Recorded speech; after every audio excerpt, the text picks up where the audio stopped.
안녕하세요. 아르케스트 김신관입니다. 여러분 병원 왜 운영하십니까? 좋은 병원이 되겠다. 믿음을 주는 의사가 되겠다. 여러 가지 이유로 개원을 하지만 가장 중요한 전제는 생존입니다. 돈을 벌어야 합니다. 생존하지 못하는 병원이 좋은 병원이 될 수 없고 세상에 기여하겠다는 꿈을 가질 수 없으며 내가 어떤 사회보험을 하고 싶다고 해도 그런 여유감을 가지려면 병원이 일단 잘 돌아가야 합니다. 여러분도 아마 개원하실 때 망하면 어쩌지? 이런 두려움을 갖고 누구나 출발을 하죠. 그러면 돈을 많이 벌기 위해서 가장 중요한 건 뭡니까? 결국 환자가 내 지갑에서 이 사람에게 치료받아야겠다 라고 결제하게 되는 결심을 만드는 걸 텐데, 그렇게 하기 위한 조건들 여러 가지가 있죠. 의사 선생님의 실력은 물론이거니와 친절한 직원이나 서비스, 또는 좋은 인테리어, 최신의 장비, 원활한 주차시설, 여러 가지 조건들이 있을 겁니다. 하지만 결국 고객이 치료받아야겠다 라고 결심하는 순간은 상담할 때 일어납니다. 이 의사가 나에게 치료 효과를 주겠네, 이 사람한테 치료받으면 나 나을 수 있겠네 라는 믿음을 가질 때 결제가 일어납니다.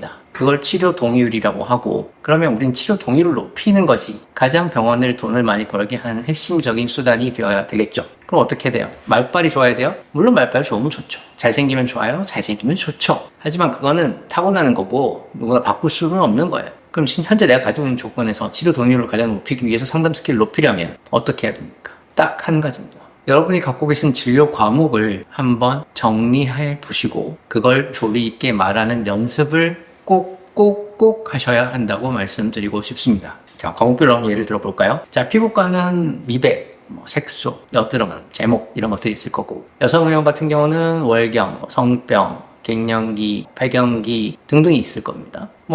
심장내과 같은 경우는 가슴 통증, 호흡곤란, 부정맥 이런 것들이 있을 것이고, 영상의학 같은 경우는 하지정맥류나 투석혈관, 그리고 색전술, PICC 이런 것들이 있을 거예요. 자, 내가 전공하고 있는 과목들은 내가 다 알고 있다고 생각하시지만 알고 있는 것과 전달하는 것은 다릅니다. 자, 예를 들어 어떤 환자가 왔습니다. 여기 팔꿈치 통증이 있대요. 그리고 엑스레이를 찍었습니다. 대부분 원장님들이 이렇게 봅니다.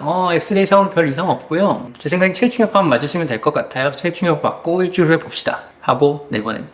자, 여기에서 체중협과가 무엇인지, 왜 우리 병원에서 체중협과를 받아야 하는지, 그리고 고객이 어떤 기대 효과가 있는지 한마디도 나와 있지 않죠. 잘 하시는 분들도 계시지만 제 경험상 자세하게 설명해 주시는 원장님들 거의 찾지 못했습니다. 시간을 많이 들이라는 이야기가 아니라 핵심적으로 고객이 원하는 워딩을 해줘야 합니다. 자, 이걸 약간 바꿔보겠습니다. 상담할 때 지금 엑스레이상은 크게 문제가 없네요. 주사는 원래 염증을 제거하기 위해서, 빠르게 치료하기 위해서 염증 주사를 하는 건데 지금 환자분은 염증이 당장 보이지는 않아요. 그런 경우에는 체위충격파를 통해서 환부를 찾고 그 환부에 통증이 느껴지면 치료 효과가 있기 때문에 지금 현재는 체위충격파가 제가 가장 권해드리고 싶은 방법입니다. 이게 비급여라서 다소 비용은 들지만 부작용이 없고 어떤 스테로이드나 이런 부작용이 있을 수 있는 성분이 없기 때문에 안전하고 좋은 치료가 될 거예요. 통증이 있을 수는 있지만 통증이 있다는 것은 치료가 되고 있다는 체위충격파의 증거이기 때문에 너무 걱정하지 않으셔도 됩니다. 자, 이렇게 얘기했을 때 동의율이 훨씬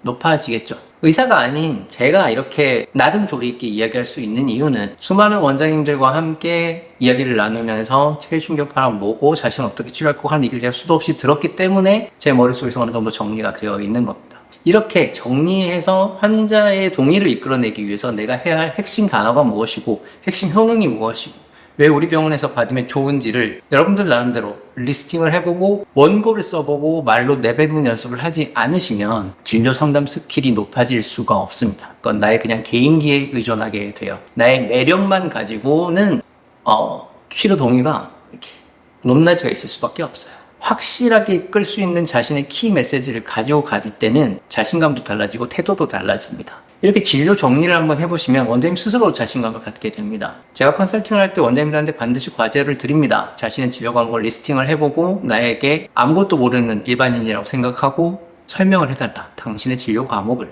그러면 원장님을 초반에 좀 헤매기도 하고 귀찮아하기도 하지만 설명을 하시면서 조금씩 자신이 어떤 치료를 하고 있는지를 규정하기 시작해요. 그리고 그 과제가 끝나면 공통적으로 해주시는 말씀들이 있습니다. 제가 이렇게 한번 정리를 해보고 나니 제 생각이 정리가 되네요. 내가 어떤 치료를 잘 하는지 또는 자신이 없는지 내가 좀 명확하게 알겠네. 이런 고백들을 저는 많이 듣습니다. 당연히 그렇게 자기 시에는 내재화되어서 진료 과목이 한번 정리가 되면 고객에게 말할 때 태도가 달라질 수밖에 없습니다. 특히 어려운 진료 과목을 갖고 계신 분들, 대중적으로 낯선 과목, 예를 들면 심장내과, 영상의학과 이런 분들은 특히 한번 정리를 해보셔서, 왜냐면 이게 어려운 단어예요. 그냥 투석혈관 이렇게 생각하고 심장내과 이러면은 내과 중에서 심장을 보는 것, 이 정도밖에 지식이 없는 일반인들에게 내가 더 나은 사람이에요를 어떻게 어필할 거예요? 그럼 여러분이 진료 과목을 잘 정리해서 내가 이렇게 잘합니다 라고 쉽게 써보는 연습이 안 되어 있으면 어렵습니다. 제가 경기도에 한 S모 의원, 심장내과 선생님을 한 적이 있는데 저도 솔직히 심장내과 잘 모르죠. 제가 어떻게 알겠어요. 근데 원장님이 대화를 해보면 정말 실력 있는 사람인 건 너무 느껴져. 좋은 사람인 것도 알겠어요. 그런데 본인의 진료를 저에게 설명하는 걸 너무 어려워했어요. 그래서 둘이서 치열하게 토론하고, 원장님 이걸 이렇게 묶어볼까요? 제목을, 우리 병명을 어떻게 분류를 할까요? 계속 논의하다가 지금 정리했던 게 1년 좀 넘었는데, 가슴 통증이나 호흡곤란 하나 묶고, 그다음 부정맥을 하나, 부종 하나 묶고, 뭐 이런 식으로 해서 한 4개를 분류를 했거든요. 이렇게 4개를 분류하고 나니까 심장내과는 이런 과목이구나 하는 게 조금 명확해졌고, 원장님이 설명이 굉장히 클리어해졌어요. 그 병은 지금 굉장히 잘 됩니다. 잘 되고 있다는 소문이 저한테 계속 들려서 굉장히 기분이 좋습니다. 결론적으로 치료 동의를 높이기 위해서 해야 할 전제 조건은, 원장님 너무나 잘 알고 있는 자신의 진료 과목을 마치 홈페이지 메뉴를 만드는 것처럼 제목으로 작성해 보시고, 트리를 만드십시오. 치료의 트리를 만드시고, 그 각각의 치료 과목에 대해서 환자에게 나는 이렇게 설명하겠다라는 원고를 써보시고 이걸 본인에게 내재화하십시오. 이걸 연습하시면 치료 동의율은 눈에 띄게 높아질 거라고 제가 장담합니다. 그래서 같은 치료를 하더라도 이 사람이 확신을 가지고 나에게 진료를 하는구나 라는 믿음을 환자에게 주실 때 우리 병원이 잘 될 수 있다는 것을 체험해 보시는 모든 분들이 되셨으면 좋겠습니다. 여기까지 하겠습니다. 감사합니다.